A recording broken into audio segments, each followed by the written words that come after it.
இவ்ளோ பெரிய வீட்டுல தனியா இருக்கல, உன் சொந்த பந்தங்கள் யாருமே இல்லாம தனியா இருக்க. இதுதான் உன் நிலைமை.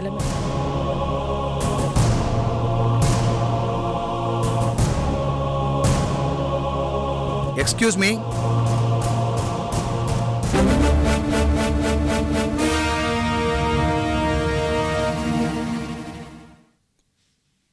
வாங்க இன்ஸ்பெக்டர்.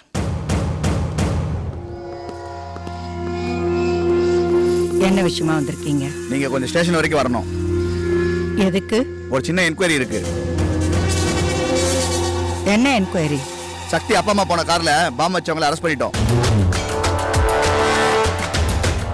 அவங்க தான் ஏற்கனவே சரண்டர் ஆயிட்டாங்களே. உண்மையாலே பாம்பு வச்சது அவங்க கிடையாது, முட்டை பாஸ்கரும் அவன் அடியாட்களும் மேடம்.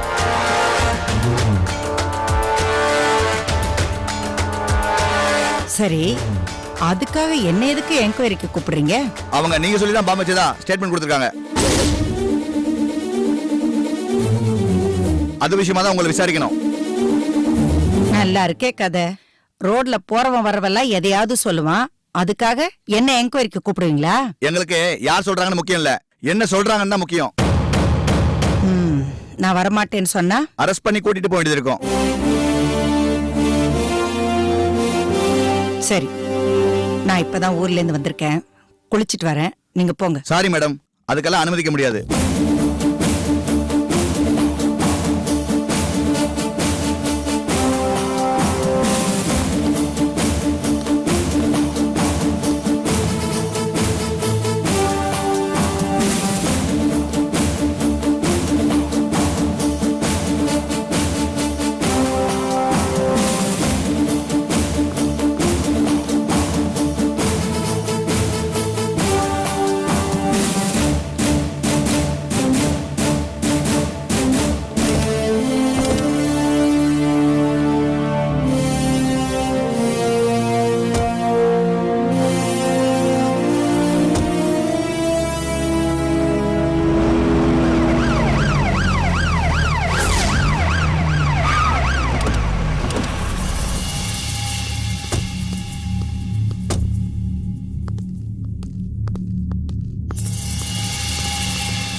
உட்காருங்கம்மா.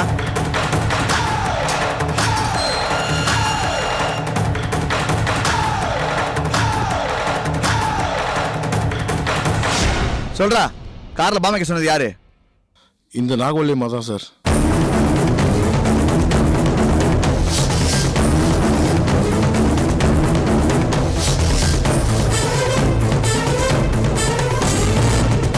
அப்படின்னு இந்த சக்தி தான் சொல்ல சொன்னாங்க.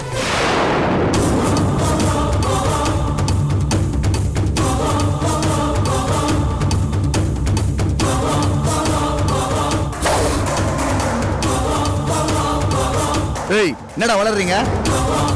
யார் சொல்லி செஞ்சீங்க? உண்மையை சொல்லுங்க. கார்ல பாம்பு வச்சது என்னமோ நாங்க தான் சார். ஆனா பாம்பு வைக்க சொன்னது அண்ணாச்சி.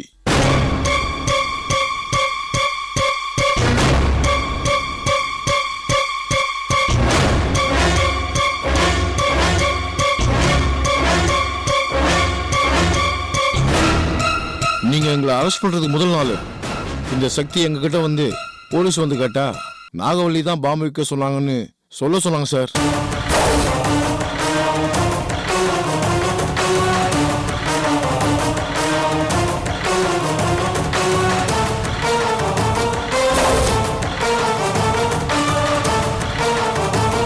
எங்களுக்கு எவ்வளவு பணம் வேணா தரேன்னு சொன்னாங்க sir.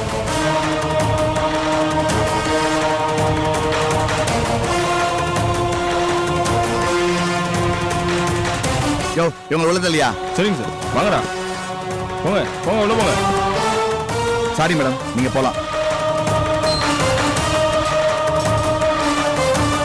Patta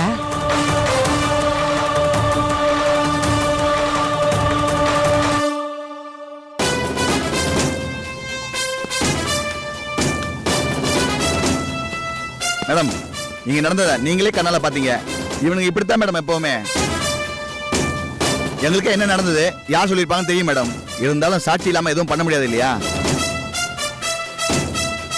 I'm sorry madam, இந்த சிச்சுவேஷன்ல உங்களை ஹெல்ப் பண்ண முடியாதுன்றதுனால ரொம்ப வருத்தப்படுறேன்.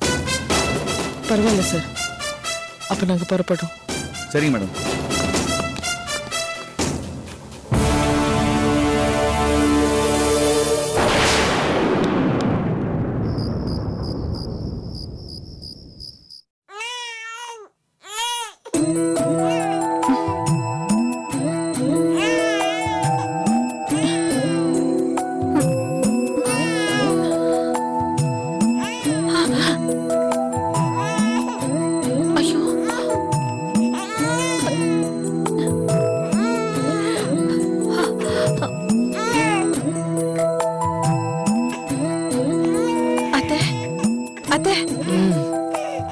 என்னம்மா?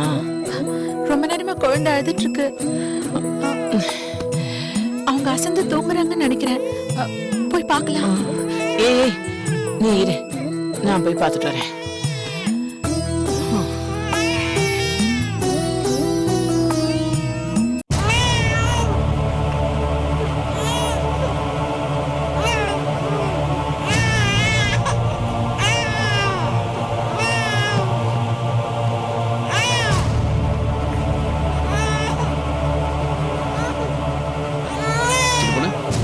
சின்ன பொண்ணு குழந்தை அழுவுறோம் பாரு. சரிடா சரிடா சரிடா. என்னப்பா என்னப்பா என்னப்பா என் செல்லம். சரி சரி சரி சரி சரி என் செல்லம். ஏன் அழறீங்க? என் பட்டு இல்ல என்ன சொல்ல அழற? அழக்கூடாது என்ன? ராஜதுரை, சரி சரி சரி அப்பா அப்பா அப்பா சரி சரி சரி சரி. ராஜதுரை, என்னம்மா? இல்ல ரொம்ப நேரமா குழந்தை அழுதுகிட்டே இருந்துச்சு, அதான். ஆமாம்மா, சின்ன பொண்ணு எழுந்துட்டா, அவ பாத்துப்பா. சரிப்பா. இல்ல நீங்க ரெண்டு பேரும் எழுந்திருக்கலையோன்னு தான் பார்க்கலான்னு வந்தேன். இல்லம்மா, நாங்க எழுந்துட்டோம், நாங்க பாத்துக்கிறோம். சரி சரி. என்னம்மா? ஒண்ணு இல்லப்பா, படுத்துக்க. சரிம்மா, நீங்க போங்க. சரி.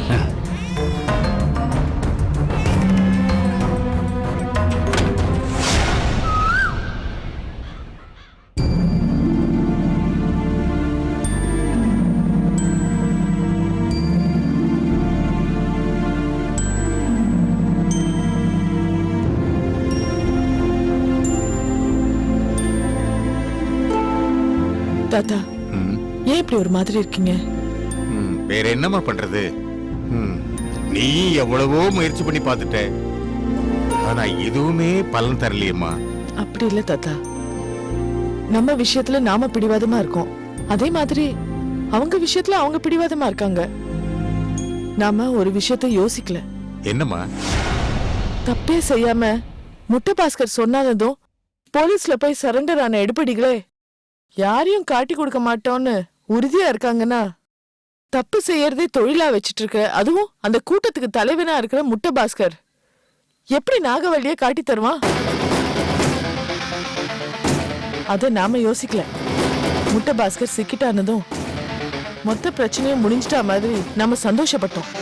அது நடக்கலனதும் சங்கடமா இருக்கு. அதெல்லாம் வாஸ்தவம் தான்மா.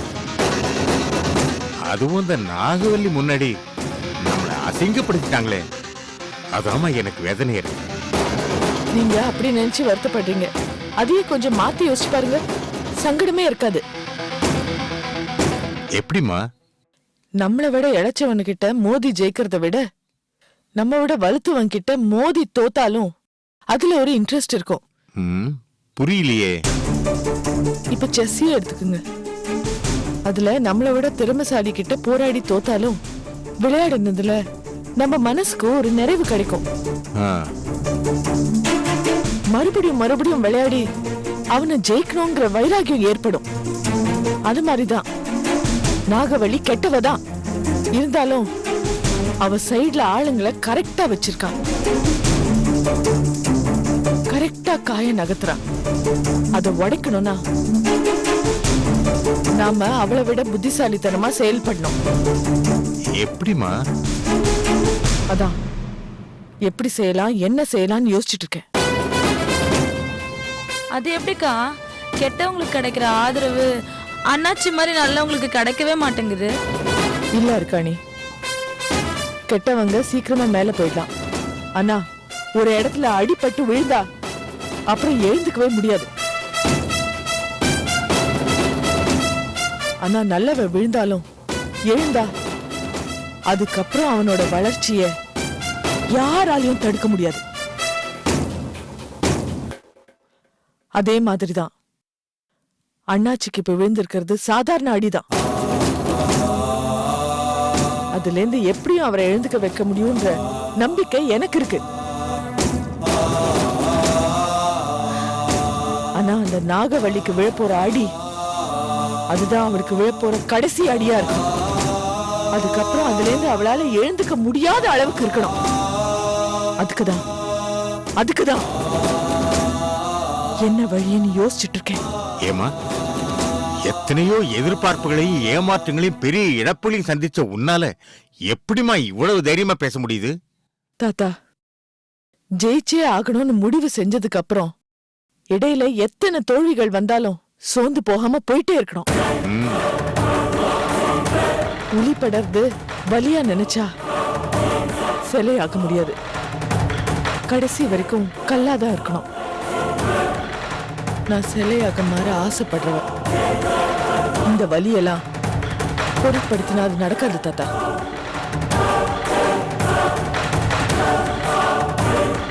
தாத்தா, என்ன அப்படி பாக்குறீங்க? நீ அண்ணாச்சிக்கு தங்கச்சி மகளா பிறக்க வேண்டியவில்லை, அண்ணாச்சிக்கு மகளா பிறக்க வேண்டியவன். அவர்கிட்ட இருக்கிற துணிச்சல், தைரியம், வைராக்கியம் அப்படியே உங்ககிட்ட இருக்குமா? இப்பதான் எனக்கு ஒரு தெம்பே வந்திருக்குமா. நிச்சயமா நீ ஜெயிப்பேங்கிற நம்பிக்கை எனக்கு இருக்குமா. நீ ஜெயிப்ப, ஒரு லட்சியத்தில் நீ ஜெயிப்ப. அதுக்கு அந்த ஆண்டவன் என்னைக்கு உனக்கு தொலையா இருப்பாமா. நீ கவலையப்படாத, துணையா இருப்பான். அக்கா, நீங்க எங்க கூட இருந்தாலே எங்களுக்கு தனி தெம்பு வருதுக்கா. சரி, நீங்க 2 பேரும் கை கழுவிட்டு வாங்க, நான் போய் சாப்பாடு எடுத்து வைக்கிறேன். வாமா சாப்பிடலாம்.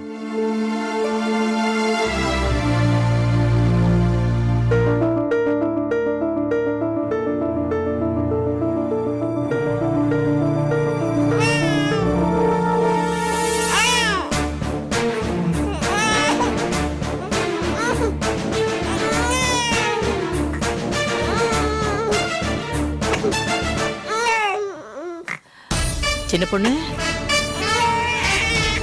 சின்ன பொண்ணு,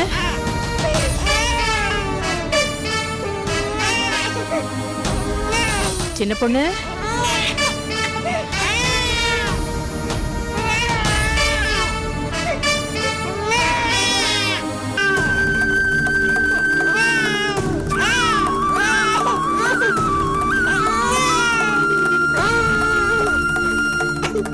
அச்சச்சோ, உச்சா போயிட்டியா?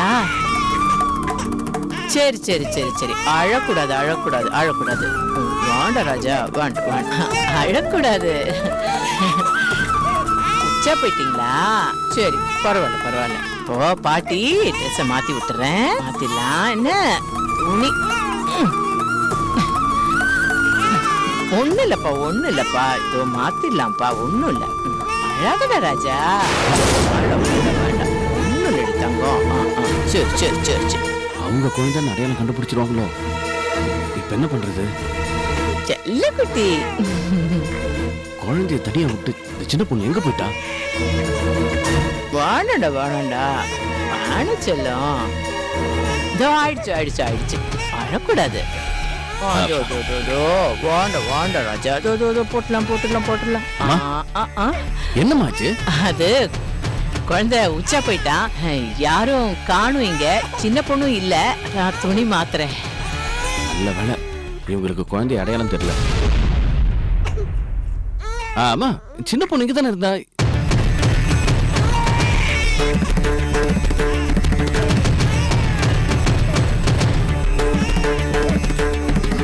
ஐயோ அம்மா, கொடுங்கம்மா கொடுங்கம்மா, கொடுங்க, நான் மாத்துறேன். குழந்தை உச்சா சரி, போயிட்டான். நான் அதான் பாத்துக்கிறேன். ஆமா ஆமா, சரி சரி சரி சரி சரி, அழக்கூடாது. ஆ? அம்மா வந்துட்டுல, அழக்கூடாது. என்னடா வேண்ட சரி, ராஜா. சரி, சரி, சரி.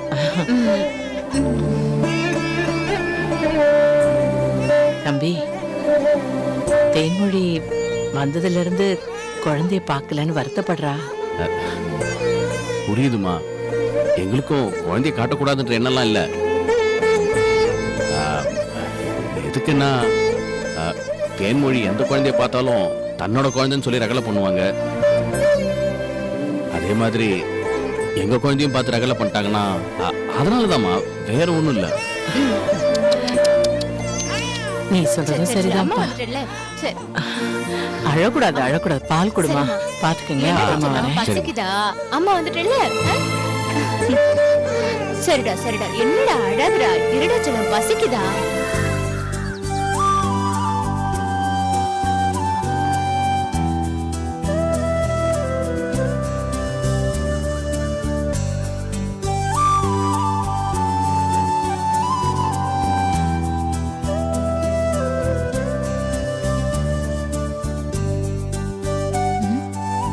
ஏய் சிந்து, வேடிக்கை பார்க்காம ஹோம்வொர்க் பண்ணு. ஹோம்வொர்க் முடிச்சிட்டேன். முடிச்சிட்டியா? கமி. எவ்வளவு ஸ்பெல்லிங் மிஸ்டேக்மா? இந்தா, இதெல்லாம் கரெக்ட் பண்ணு முதல்ல. இது பாரு, கரெக்ட் பண்ணு. நிதிஷ், அப்பா இப்ப போய் குளிச்சு ரெடி ஆயிட்டு ஆபீஸ் போறேன். நீயும் குளிச்சு ரெடி ஆயிடு. போற வழியில உன்னை ஸ்கூல்ல விட்டுறேன். சரிப்பா. கீதா, டிஃபன் ரெடி ஆயிடுச்சுல? ரெடி ஆயிடுச்சுங்க, நீங்க போய் முதல்ல குளிச்சிட்டு வாங்க. சரிம்மா. உத்ரா, நான் ஹோம்வொர்க் முடிச்சிட்டேன், நான் போய் குளிச்சிட்டு வந்துடுறேன். ஓகே. நானும் ஹோம்வொர்க் முடிச்சிட்டேன். குட். உத்ரா, நான் வந்துட்டு உனக்கு காமிக்க வந்துட்டேன், போயிட்டு வந்துடுவா. சரி, ஓகே.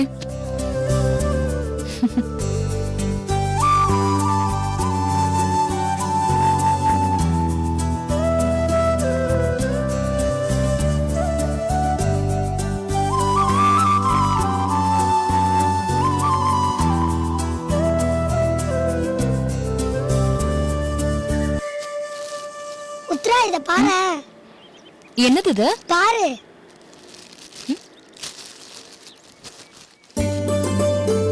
ஹாய், நியூ ட்ரெஸ்ஸா? சூப்பரா இருக்கு சிந்து. நல்லா இருக்குல்ல? சூப்பரா இருக்கு. என்ன விசேஷம்? நாளைக்கு என் பர்த்டேக்கு அப்பா வாங்கி கொடுத்தாரு. உன் பர்த்டே வா நாளைக்கு?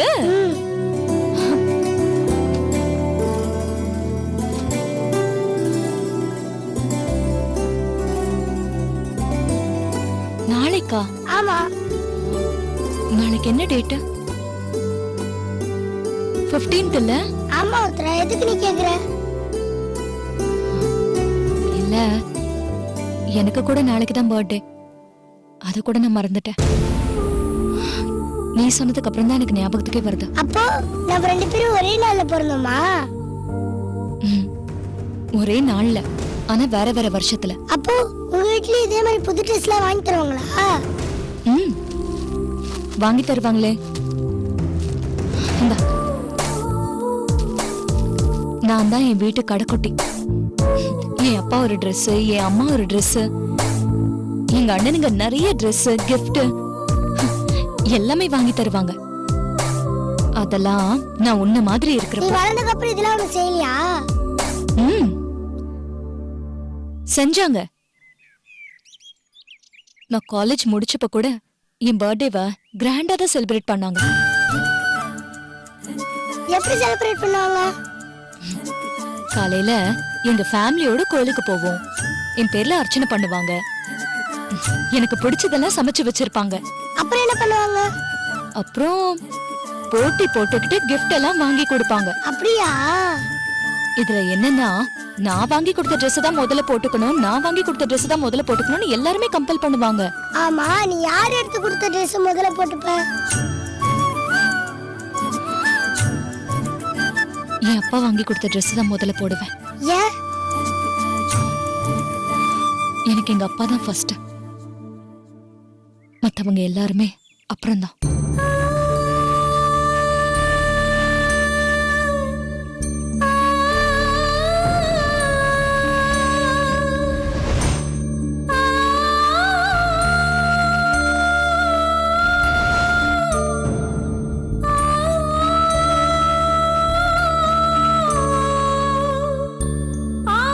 சரி உத்ரா, அப்புறம் அப்புறம் எல்லாரும் எனக்கு பெரிய கேக் வாங்கி வச்சு சுத்தி நின்னு எல்லாரும் ஹாப்பி பர்த்டேன்னு பாடுவாங்க. அப்ப நான் கேக் கட் பண்ணுவேன். முதல் கேக் யாருக்கு? எனக்கு தான். உனக்கா? எங்க அப்பாக்கு நான் கேக் கொடுப்பேன், அவர் எனக்கு ஊட்டி ஓ, விடுவார். அப்படி சொல்றியா? சரி சரி, புது ட்ரெஸ் பத்திரமா கொண்டு போய் உள்ள வச்சு. சரி உத்ரா.